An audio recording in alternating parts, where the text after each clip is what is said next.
so nice to be together, and I keep remembering how we were doing things virtually for so long. So appreciate everyone's efforts to get here physically and be here on time. And we are ready to start. So, noting that the time is 5:33, I'll call this meeting to order. Welcome to my fellow commissioners and members of the public joining us in person or virtually for this special meeting of the County of San Diego's Independent Redistricting Commission. I might note that today, October 19th, also happens to be the day in 1781 of Lord Cornwallis's surrender at Yorktown, Virginia to General Washington. So it's the 242nd anniversary of victory in the War of Independence. The Constitution and redistricting came a little after that, but nonetheless, it's important. On yet another historic moment, let me ask our clerk, Andrew Potter, for information about today's meeting. Andrew, welcome. Thank you, Chair Bain. At this time, I'll invite any members of the public who wish to provide oral testimony during today's meeting to please review the instructions posted on the redistricting website at www.drawyourcommunity.com. We ask that individuals who wish to speak submit a request to speak form either online or here in person in the room in advance for planning purposes. All requests to speak from the public made at today's meeting will be honored regardless of whether you have submitted an advance request. Agendas, minutes, and supporting materials for the Commission's meetings are posted on the redistricting website and made available here in the meeting room, including instructions to request translation. Agendas have been translated into Spanish, Vietnamese, Chinese, Tagalog, Arabic, Japanese, Korean, and Laotian as required by law. Any correspondence received since the last meeting has been provided to Commissioners and is posted on the IRC website. I will note that we did not receive any e-comments for today's meeting.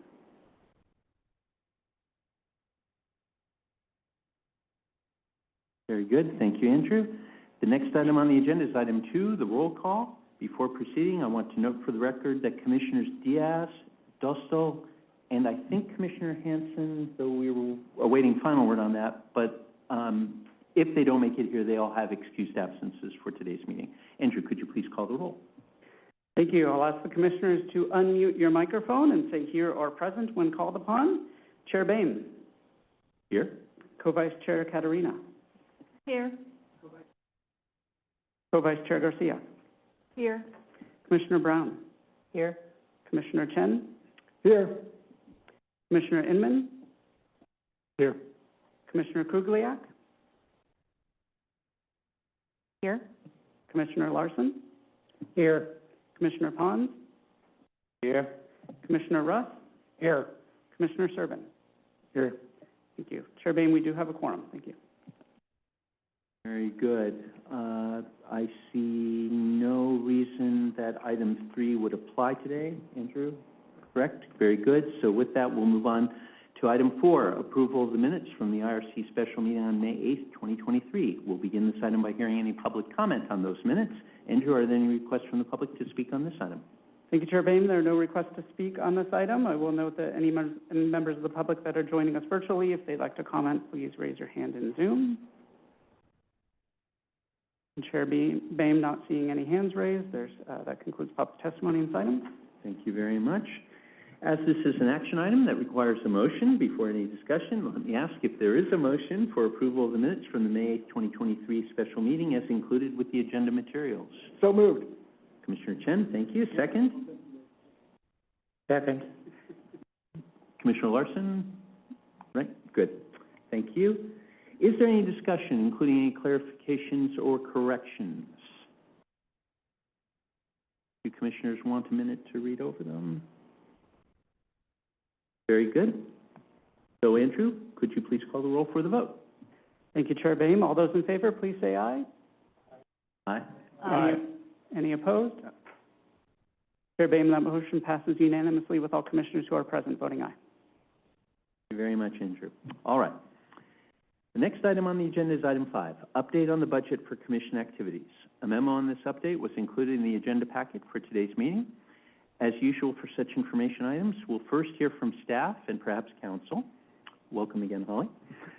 Then hear public comment, then turn to questions and comments from commissioners. I might note that the format has been changed a bit and is hopefully as well received by other commissioners as I saw it. Andrew, my thanks for continuing to refine and improve the product so that's clear, not just us, but the members of the public. With that, Andrew, the floor is yours. Thank you, Chair Boehm. As we moved into a new fiscal year, as the Chair noted, you'll see a different format for the budget report that is slightly consolidated. We wanted to simplify the report to focus on the expenditures that the Commission is currently anticipating. A big thanks to Keith Van Wagner, who is sitting behind me, our Program Manager, for his help in preparing the budget. He did all the heavy lifting, so thank you to Keith and his team.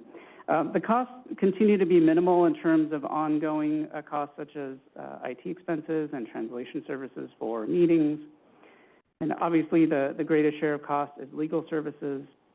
If the Commission approves the amendment to the existing legal services contract that's noted in Agenda Item 7, then we anticipate a budget deficit of $211,000.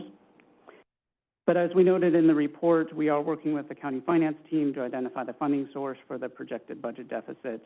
And I want to assure the Commission that the county will continue to fund the IRC activities. Happy to answer any questions that Commissioners might have. Thank you, Andrew. Before we turn to public comment, I'll just mention to Commissioners, we agreed on this order for the agenda so that you had a chance to review the budget documentation ahead of the discussions we'll have about additional funding. We can be flexible, of course, on what agenda item we use to discuss which aspects, but I would suggest if there are questions or comments about the budget as it relates to either of the next two agenda items on the demographer contract or the legal services contract, those might be best dealt with there. But if it's a factual question or something in the memo, please feel free to add comments when we reach the moment for Commissioner comments and questions. For now, though, we'll turn to public comment on this agenda item. Andrew, are there any requests from the public to speak on this item? Thank you, Chair Boehm. We do not have any advance requests to speak from the public on this item. For any members that are joining us virtually, if you'd like to comment on this item, please raise your virtual hand in Zoom, and we'll be happy to recognize you. Chair Boehm, not seeing any virtual hands raised. That concludes public comment on this item. Very good. So we have now reached the moment for Commissioner comments and questions. Do any Commissioners want the floor? And I'll just do a list if we need to. Commissioner Pons? Anyone else? Commissioner Pons, please go ahead. Oh, sorry, Commissioner Sherman after him. Commissioner Pons, please. Yes, my question is regarding legal funds. In the case of litigation, for those parties that would lose in that process, is there a way to recover those funds from that other party? I think that question might be best dealt with by counsel, whether here or later. Yeah, I'm happy to jump in on that. The legal fees that were incurred as part of the lawsuit, we are not able to recover those. The law doesn't permit us to recover as an agency, even though we prevailed in the lawsuit. We are permitted to try to recover some costs that are not attorney's fees, and we did file a memo of costs in the case, and that was filed with almost $40,000 we're seeking to recover on the Commission's behalf, and the plaintiffs filed a motion to challenge that memo of costs, and the hearing on that, reflecting the court's impacted calendar, is not scheduled until February of next year. So we did seek to recover as many of the costs as we thought we could under the law. Commissioner Sherman. So I'll leave that the cost of that hearing, are they recoverable? The cost of that hearing? Likely not. Okay. So what I understand is that outside of, after the final approval of the map, the expenses that we've incurred so far have largely been associated with litigation expenses and legal counsel. So I guess I'm just trying to understand, it's hard for me to understand like how to compare like the cost of what we did to whether, to other jurisdictions and like, was this reasonable? And so I guess I'm just kind of curious if we do know that, And I guess I'm kind of raising this question because I saw that the governor vetoed the recent bill, and, you know, a large basis for that veto was his fear of creating, expenses for jurisdictions associated with, compelling them to conduct a similar process. And so I'm just kind of curious, like, you know, the cost that we incurred in this process, outside of, you know, the litigation expenses, like, I think they were about $500,000 or something. Is that the number? Does that sound reasonable? Is that comparable to other jurisdictions of similar size and scope? And I'm not saying that we're answering that question now. Those are just the questions I have.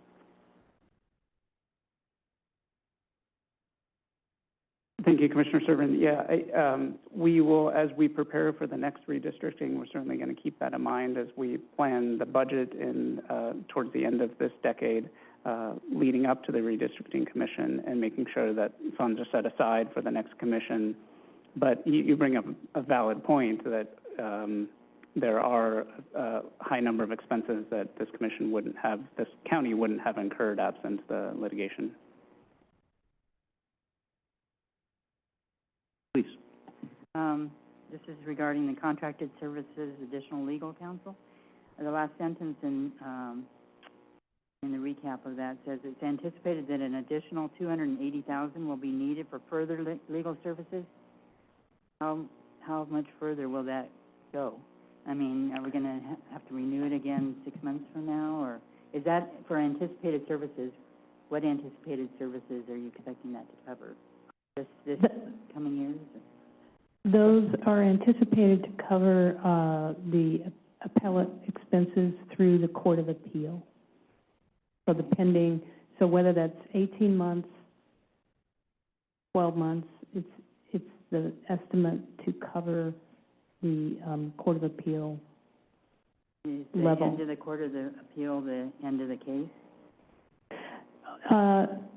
Each side, depending on the decision, has an opportunity to petition the Supreme Court for review. Okay. And if that occurred, there would be more fees. Chair Garcia. Thank you, Chair Bray. So I actually really appreciate your question, Ramesses. And I'm wondering, and thank you for your answer, Andrew, but I'm wondering if that's not something that this commission shouldn't take up, which is to ask for some kind of the information about what Santa Barbara spent for their IRC, what LA County spent, and maybe some other jurisdictions that are not countywide, but that could be comparable, that we would want to look at and examine, and you know, our own expenses, and to provide lessons learned for the next IRC. I don't know if we really want to just leave it for the next IRC to sort of figure out or start looking at that point. I don't know. Comment. Andrew, anything on that? No, I think that's a great comment, and something that certainly we can look at and will plan to look at, but we can start gathering that data now. I think that would be important for comparison purposes. Commissioner Brown? Are there any other commissions that are being challenged right now for the map? We would just be looking at expenses. Normal expenses? Right, Okay. not including the legal expenses associated with the lawsuit. Okay. Anyone else want the floor right now? So briefly, appreciate the discussion, appreciate the commission's continued, I mean that for each and every individual commissioner, our continued commitment to finding efficiencies, doing the work as effectively as possible, and trying to do all we can to minimize costs. That said, I have been very impressed by council, by staff, and very much by the Legal Ad Hoc Committee, Commissioners Inman, Garcia, and Catarina, on looking at that and keeping a very, very sharp lens on it. Unfortunately, some of that discussion, I think, will have to be held in closed session, but I couldn't agree more with Commissioners Brown and Garcia that there are more lessons to be learned, both on the legal side and the legal expenses, as well as overall costs. And there are different kinds of circumstances. especially given the likelihood that the next commission will be having a lot of in-person meetings, at least under current arrangements, and all the additional costs with that. I also agree with Commissioner Sherbin that taking a look at what has happened with other legal bills for other commissions might be useful, and I think that's something we can look into informally between this meeting and the next meeting, and maybe have as a discussion at our next meeting. Commissioner Sherbin. And just to clarify, I'm not questioning like the sufficiency or adequacy of the legal billing. I think it's just, you know, I'm just, you know, saying if it cost us $500,000 to produce this final map, then that's the number, and was that a good number? All right, so I'm going to prepare to move on to the next agenda item unless there are any other comments or requests for the floor. Very good. So we move on to agenda item 6, discussion and possible ratification of the extension of the contract for the demographer.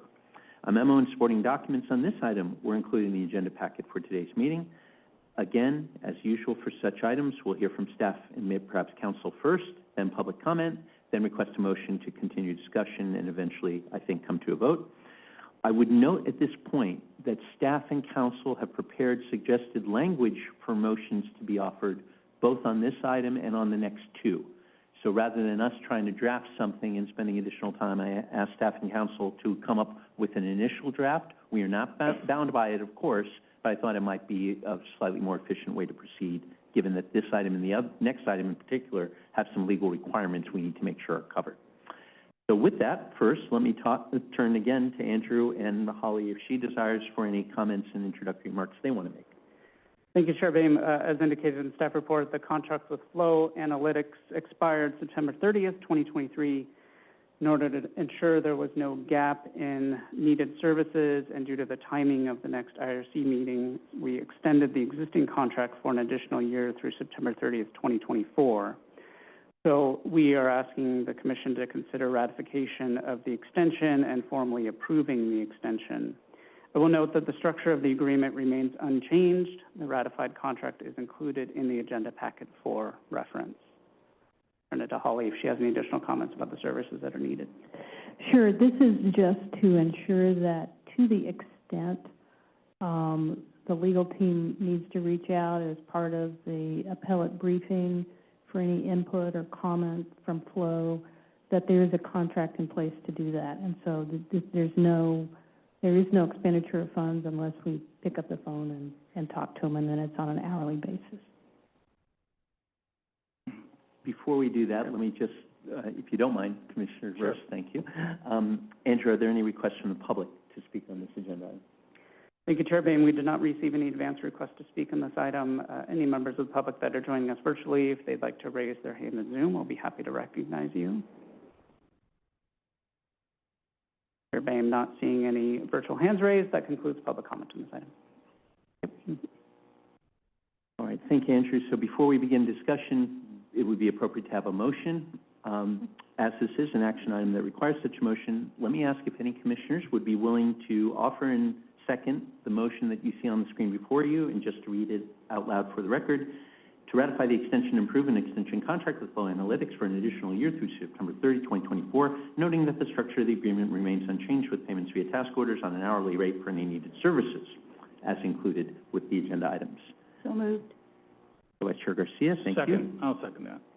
Commissioner Russ, thank you. Good. Now, may There I is ask my discussion. question? Now, Yeah, my Commissioner Russ, ever so patient, please. There was nothing about rates in here. Is it, I assume it's the same rate, not inflation adjusted, or? The rates remain unchanged. The rates remain unchanged, as Keith indicated. Thank you. Commissioner. Would there be a reason to stipulate that the same people are involved that have continued? They got to have the beard and the mustache and those kinds of criteria? Thank you. No, I don't think so. No. But I would refer such matters to the single point of contact for Flow. Yeah. Well, we have still been talking with the same person, essentially. Yes, so far we've had complete consistency with the same staff. And I would note, for the sake of efficiency and therefore cost savings yeah, someone who's been familiar with this will ideally be the person to use, so, yeah. Yeah, the only, scenario I can imagine where it would need to be anybody else whatsoever is if that staff left, but that has not happened to our knowledge.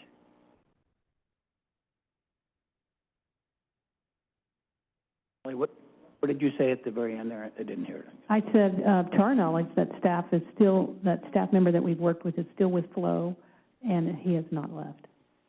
Staff member who's been involved in the legal proceedings, not all the different people at Flow who were working with us on the maps. Yeah. Any other questions, comments before we move to a vote on the motion before you? Seeing none, Andrew, would you please call the roll for a vote on the motion on the screen? Thank you, Chair Boehm. All those in favor, please say aye. Aye. Aye. Any opposed? Chair Boehm, that motion passes unanimously with all commissioners who are present voting aye. Thank you very much. The next item, agenda item 7. Bear with me. Discussion and possible approval of amendment to the contract for legal services with Colantuano. I'm going to say that a lot more smoothly sometime. Highsmith and Watley to increase the not-to-exceed amount to $800,000 and to authorize the chair to execute such amendments on the commission's behalf consistent with this authority.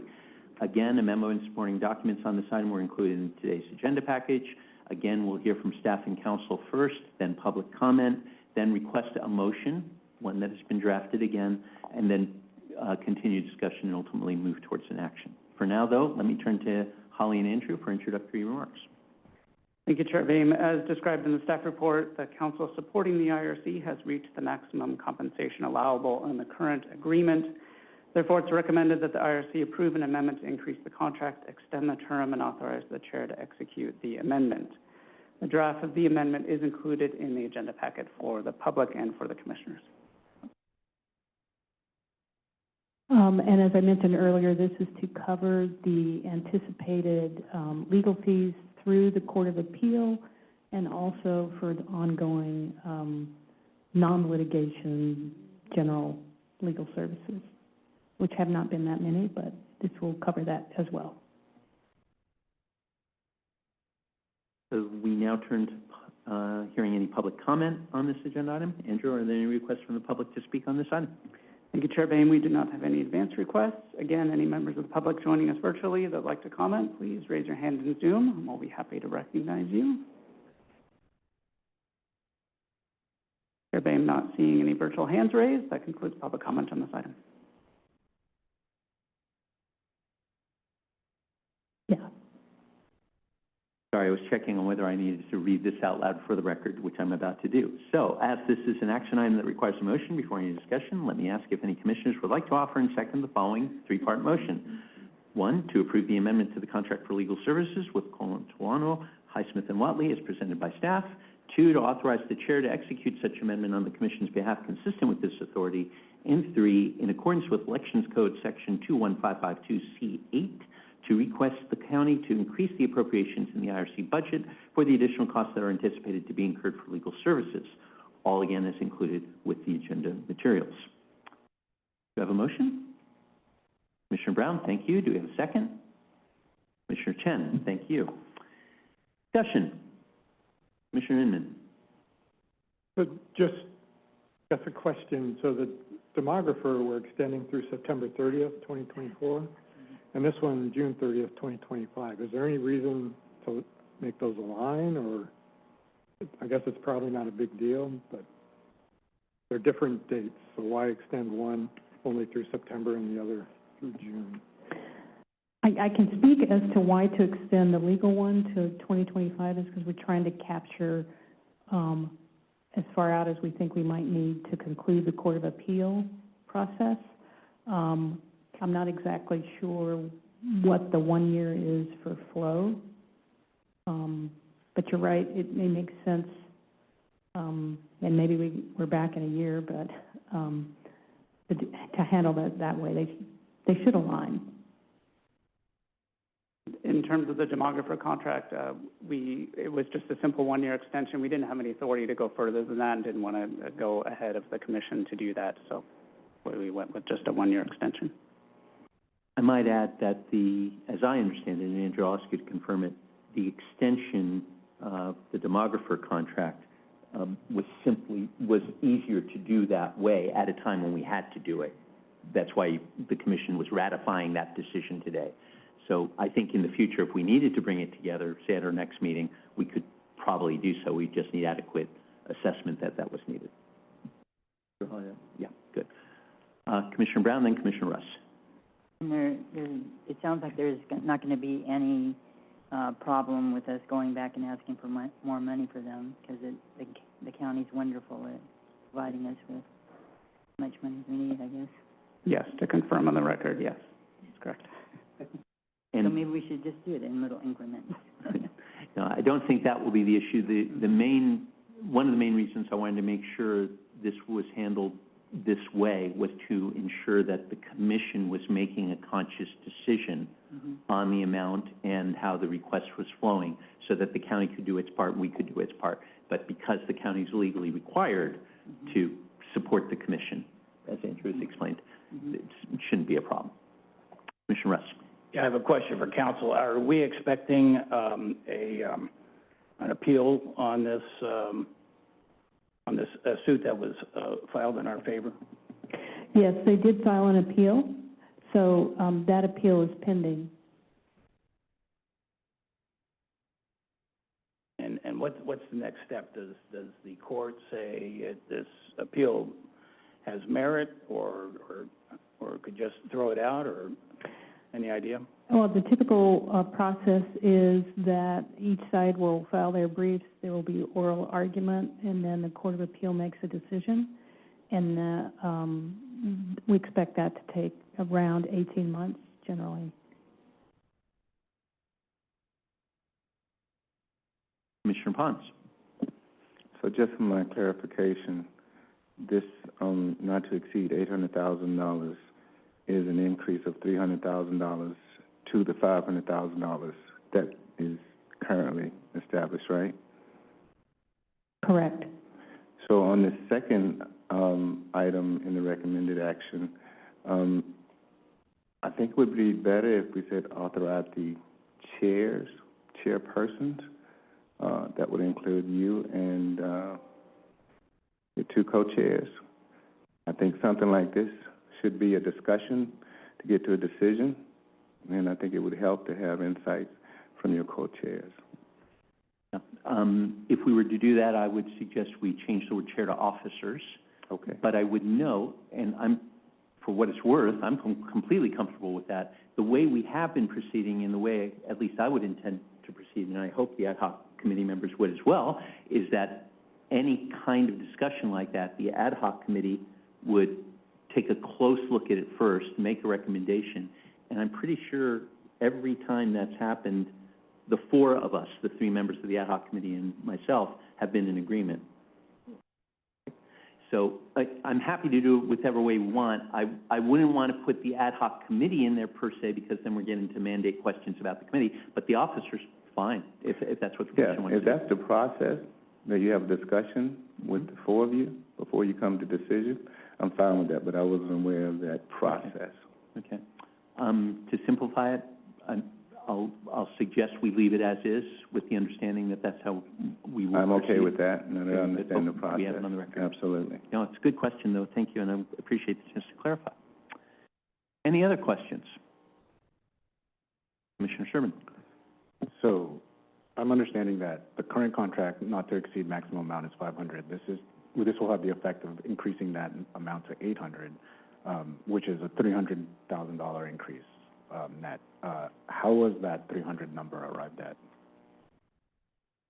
Via an estimate that I provided to the ad hoc committee and forwarded also to the county council, that just so they knew what number to put in the contract. So essentially, council right now estimated, like, this is the amount that we need to take us through for the year and a half of this appeal. Okay. Yes. Vice Chair Garcia. Probably, excuse me for this naive question, but it sounds to me like the estimated costs, legal costs for the appeal, are going to be lower than the cost for the first part of the trial? Is that, Yes. okay. I guess I just didn't expect that, but good to know. Thank you. Any other questions or comments before we move to a vote? Seeing none, Andrew, would you please call the roll for a vote on the motion as read and on the screen? Thank you, Chair Boehm. All commissioners voting aye, please say aye. Aye. Thank you. Any commissioners opposed? Motion passes unanimously with all commissioners who are present voting aye. I'll stop saying call the roll because this is a very efficient way to do it, so thank you. Thank you very much, Commissioners. Thanks for that discussion. And again, on both this item and the previous agenda item, thank you for your continued commitment to try to minimize costs as much as possible. The next item on the agenda is item 8, discussion and possible approval of Commissioner participation in the National Citizen Redistricting Commissioners Conference to be held December 11 and 12, 2023 in Los Angeles. Memo and supporting documents on this item was included in the agenda package for today's meeting. Again, we'll hear from staff and council, then public comment, then request a motion so we can continue discussion and move to a vote. To begin, let me again turn to Andrew and Holly for any introductory comments. Please. Thank you, Chair Boehm. As indicated in the staff report and on the slide here as well, the conference is being held on December 11th and 12th in Los Angeles. The main program is one day on December 12th from 8 a.m. to 6 p.m., and there's a networking dinner the evening before on December 11th. The conference is free. However, attendees are required to pay for the lodging and travel. The conference hotel is $145 a night plus taxes. The IRC bylaws indicate that commissioners are eligible for reimbursement of pre-approved expenses actually incurred and reimbursement of reasonable mileage for commission business. Since commissioners are not county employees, we're not able to pre-book and prepay for your lodging. Therefore, you would need to pay in advance and file for reimbursement for the hotel stay and mileage to and from your home. It's important to note that if a commissioner chooses to stay at a different hotel, the county can only reimburse up to the GSA per diem rate of $169 a night, not including taxes. Also on the slide are the per diem rates for the meals as well. I'll turn to Holly if she has anything to add about attending this conference. I'll just note, in case anybody had any questions about Brown Act issues, because this is a educational and networking conference, it is not considered a meeting under the Brown Act. So you are allowed to attend, with the caveat that during breaks or at lunch or when you get together and before and after, that you don't discuss issues that are specific to the San Diego IRC. Again? So you are allowed to attend this, but when you have a break, I would caution you against having any discussions about specific matters that are before the San Diego IRC. So You mean pending? Right. Or do you mean prior, like stuff that happened previously, or do you? Well, I would say any discussions of any specific nature, whether it's prior, pending, or ideas you have for the future, would be those types of discussions really need to take place in an open agendized meeting. And so the caveat when anybody goes to these types of educational programs which are exempt from the Brown Act is that in the in-between spaces, don't take that opportunity to have an impromptu meeting to discuss strategy or ideas about what to do specific to San Diego IRC. Oh, I see. So, It's a fine line to walk, Right. but you can walk that line and still attend the event. so to clarify, Holly, that applies out if we're having a private conversation outside of the public proceeding.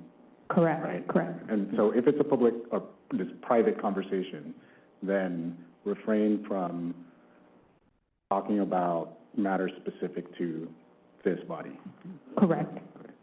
When we get to the motion, to discussion under the motion, I want to make sure we're all clear on that and agree and understand it. But good, thank you for that discussion. Let me move now, just get the sequence out of the way so that we're clear. Andrew, are there any requests from the public to speak on this agenda item? Thank you, Chair Bain. We do not have any advance requests to speak on this item. Any members of the public that wish to speak on this item that are joining us virtually, please raise your hand in Zoom, and we'll be happy to recognize you. Not seeing any virtual hands raised, Chair Bain, that concludes public comment on this item. Thank you. So again, as this is an action item that requires a motion before any discussion, let me ask if any commissioners would like to offer and second the following motion. Can you bring it up on the screen, please? To approve the following commissioners to attend the National Citizen Redistricting Commissioner Conference on behalf of the Commission and authorize reimbursement for lodging up to the GSA per diem rate and mileage expenses as included with the agenda materials. Do you have a motion? So moved. Commissioner Pons, thank you. Second? Second. Commissioner Russ, thank you. Now, before we begin discussion, just a couple of introductory remarks. On the issue of what we can talk about, I'd like us to understand what the limits are, but Holly, there is a difference, correct, between an individual commissioner talking, or even 2 or 3 commissioners talking, and the majority of the commission talking, correct? That's correct. We're always concerned in the Brown Act with discussions by a quorum. Still, just to make sure people don't inadvertently violate that, it's good to keep that in mind, even if it's less than a quorum, but you're right. In this case, we're talking about 9. So my point there, just to initiate the discussion, is if it's one commissioner talking to a redistricting commissioner from Michigan, I don't see any particular problem. That's correct. But if 9 commissioners happen to talk to somebody from the California State Commission about what we were doing with census blocks and tracts in January, that would put us in problematic territory. Well, if all the 9 were there together talking all at once, Right. then that begins to get close to the line. So those kind of ground rules, I would want to make absolutely sure once we see the formal agenda that we all understand what's going on and we go over the rules about how you speak as a commissioner, not on behalf of the commissioner on the commission unless you've requested permission, all that kind of thing. But a lot of that can wait. My point is that overall, because I think we've made a good faith effort to keep our operational costs and commissioner reimbursements to a minimum, I, for one, would be comfortable with, tonight at least, taking any commissioner's name for approval who thinks they might want to go, because we could always have them drop if they couldn't make it. But I think we could adequately cover the costs, Andrew, without too much financial implications for as many commissioners to go as they wanted. My second introductory remark, I recall that, and I think many commissioners will recall at our last meeting and the meeting before that, we had talked about lessons learned and best practices and the continuing importance of attending to those issues. Commissioner Garcia mentioned it earlier.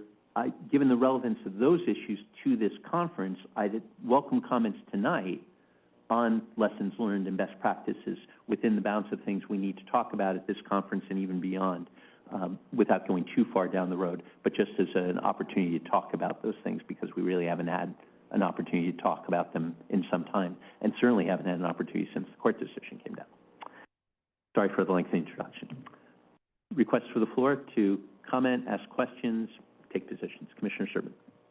So just to clarify on the advice from counsel, so this is what I understand are the conditions that need to be met for us to not talk about something.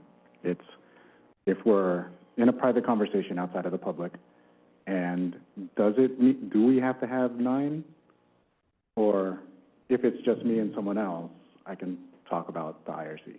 If it's less than 9, you can have the discussion. But I caution you to be careful about that, just because 9 can creep up on you if you're not careful. Sure.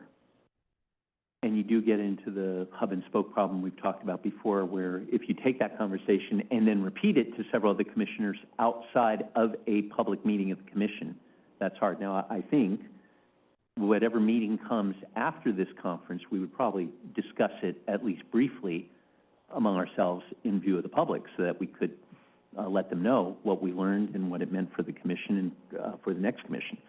But for these purposes, I think you've stated the bounds pretty well. Thank you, Commissioner Sherman. Commissioner Inman. So if we attend the meeting, somebody walks up and says, oh, you're from San Diego, so you're being sued. What do you say? You say, I can't tell you why, and they ask why. And what's the basis for the court case? You just say, I can't talk about that? Well, I mean, you can discuss things that are in the public record, in the public domain, and you can talk about the case generally. But anything that's public, you could talk about it.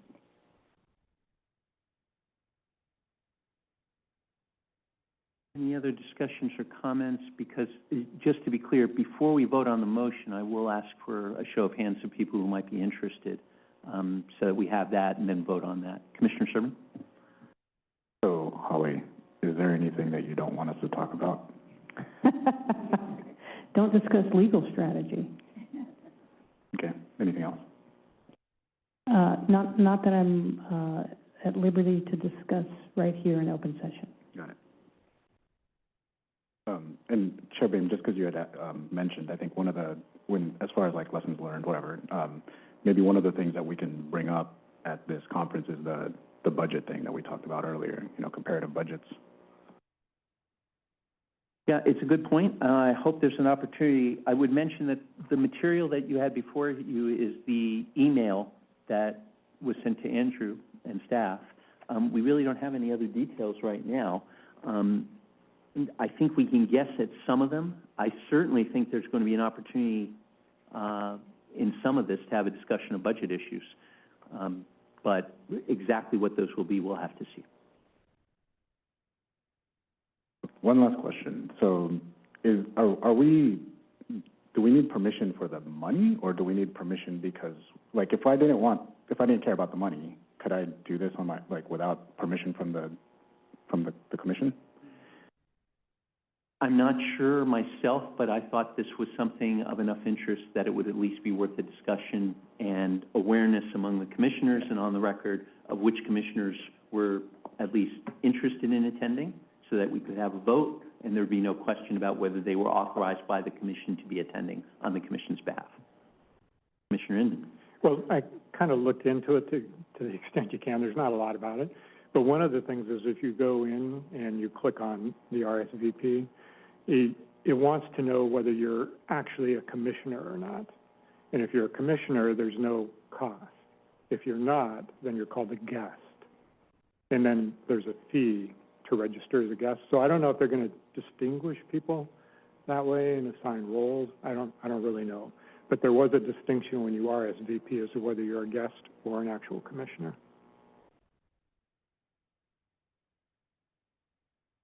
Any other comments or concerns before I ask for an expression of interest and then a vote?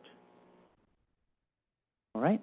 So, commissioners, who would like to be added to the list of people authorized to go, which is not a commitment to go, and I would note this is in the middle of the week, but if you're interested, I'd much rather have your name on the list now and drop it later rather than try to go through the purpose of adding it. So, hence, Commissioners Inman, Katerina, Garcia, Brown, Larson, sorry for the last name shortening, and Serban. And myself, so that's 7. Okay? So with that in mind, Andrew, I don't know if you need to type the names on the motion, but I'll read them one more time. So it's Commissioner Inman, Co-Vice Chair Katerina, Co-Vice Chair Garcia, Commissioner Brown, Commissioner Larson, Commissioner Serban, and Commissioner Bain. Sir. So I would suggest that we add Dostal and... Yeah. Yes, thank you. Just in case. And Hanson. It's okay. It's okay. Okay, so we can add those 3. That's a nice idea. Very kind. Thank you. Okay. All right. So without any further comments or questions, Andrew, would you please call the vote on the motion on the screen with the names added that I just read? Thank you, Chair Boehm. All those in favor, please say aye. Aye. Any opposed? Motion passes unanimously with all commissioners who are present voting aye. Very good. Thank you, Commissioners. Looking forward to it. And so we move to the next agenda Item 9, which requires the commission to recess and convene in closed session in a room just behind the dais to discuss existing litigation in the case of Chaldean Coalition v. County of San Diego Independent Redistricting Commission, San Diego Superior Court, case number 37-2022-0008447-CU-WM.CTL. Before we recess, Andrew, are there any requests from the public to speak on this agenda item? Thank you, Chair Boehm. There are no advance requests to speak on this item, but again, any members of the public joining us virtually that would like to comment, please raise your hand in Zoom, and we'll be happy to recognize you. And Chair Boehm, not seeing any virtual hands raised, that concludes public comments on this item. Thank you, Andrew, and thanks to members of the public who were either joining us today or review this in the future. Again, we look forward to your continued engagement, including in future meetings with details available at our website, www.drawyourcommunity.com. I'll now ask commissioners to prepare to leave this meeting and proceed to the closed session. However, the public meeting of the IRC will continue for any reportable actions out of the closed session. During this time, staff will put up a slide notifying the public that the commission is meeting in closed session. We will take a 10-minute break before starting the closed session. Now being 6:19, we will start no later than 6:29. Thank you very much, commissioners. We'll see you in a few minutes. We are in recess.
Any members of the public that are watching this meeting, I'll note for the record that there were no reportable actions by the commission during closed session, and we thank you for your interest in the County of San Diego's Independent Redistricting Commission.